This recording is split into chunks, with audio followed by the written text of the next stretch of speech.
என்ன காரணம் இருக்கிற சூழ்நிலை, அந்த மாதிரி சூழ்நிலை பணம் பற்ற காரணம். ப்ளஸ் சின்ன சின்ன பசங்க வந்து அடிக்ட் ஆடுறது தெரிஞ்ச ஊசி இந்த மாத்திரைன்றாங்க, அதெல்லாம் போட்டுக்கினால்தான் அடிக்ட் ஆகிடுவாங்க பசங்க. ஏடிஎம்கே ஆட்சியில கம்மியா இருக்கு, டிஎம்கே ஆட்சியில தான் எல்லாமே நடக்கும். திடீர்னு ஒரு 5000 ரூபாய் போட்டாரு, ஏன் போட்டாரு அக்கௌண்ட்ல?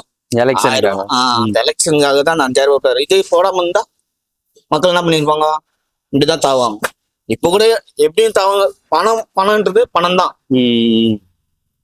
நம்மகிட்ட பணம் இருந்தா 10 ரூபா வேலை செய்வோம், பணம் இல்லைன்னா ஒண்ணுமே கிடையாது. அரசியல் இல்ல, சில குற்றங்கள் குறையணும்னா கவர்மெண்ட்டும் கொஞ்சம் நல்லா இருக்கணும், கடுமையா எடுக்கணும்தான். நல்லா இருக்கும், ஆனா எடுக்கணுமே தெரியலையே. எப்படி என்ன பண்ணுவோம் சொல்ல முடியாது. திடீர்னு நாளைக்கு அந்த ஆட்சியில முக ஸ்டாலின் வந்துட்டாருன்னா ஊனம் ஜாஸ்தி ஆகும் பிரச்சனை. இப்பயே பிரச்சனைகள் அப்படி இப்படின்னு ஓடி இருக்கு தமிழ்நாட்டுல. இந்த சின்ன பசங்களை கெடுக்கிறது, பாலிய கல்ல கொடுக்குறது, அது எல்லாம் பண்ணிக்கிறாங்க. அப்படி இருந்தோம் அரசியல் ஓடின்னு தான் இருக்குது, ஜெயில பிடிச்சி போட்டு தான் இருக்கிறாங்க. கவர்மெண்ட்டை வேலை செஞ்சு தான் இருக்காங்க.